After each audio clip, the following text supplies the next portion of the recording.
With us. Maybe Okay. One of the most important, actually, you can do some of it. Right, one of the most,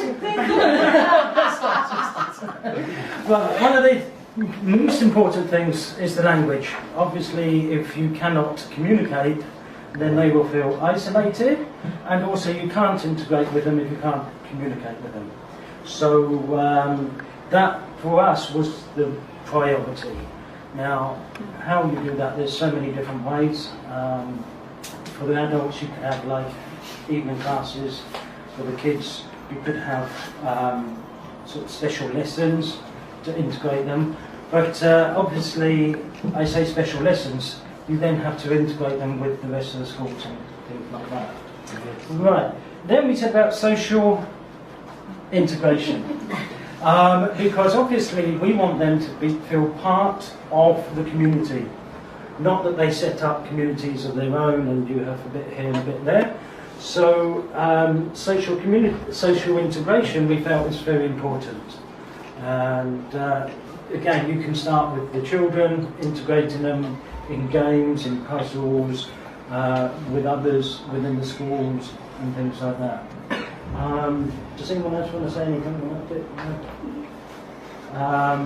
Oh, and organising things like clubs, you know, again, integrating them, not just having a club for them, not a club for local, but trying to get them mixed, to do things together, because that way they will learn about each other. And respect other people's ideas, values, etc. Also, we felt like the health issues and the hospitals and stuff like that, there's a way both sides need to be educated. Okay, we can't expect immigrants to come in and have to pay for medicines, have to pay for operations and stuff like that. However, there's also the side that the country itself, the people within the country get frustrated when they have to pay for something and someone else comes in and gets it for free. Yeah. So there's a learning curve on both sides, or if not a learning curve, things need to change. Okay, to make it more accessible and more of a level playing field. Right, work life and work skills. We talked about someone coming into our country who might come with do the same sort of job, but has totally different skills. For example, they could come from somewhere where their work is very labour intensive.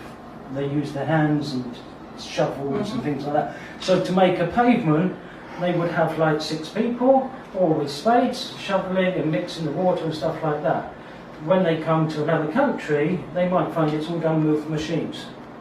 So it's the same job, it's still similar skills, but it's a totally different way of doing it. So even though they have skills when they come into a country, their skills need to be adapted. And when you bring in machinery, obviously you've got more health and safety issues. It's like loose clothing getting stuck in machines and stuff like that, which they're just not used to. Okay. Education, again, we're coming back to the language thing.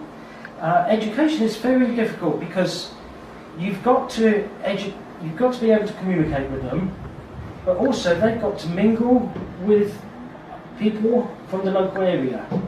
So you have to adapt your education to allow them some time to learn sort of things that the local people already know,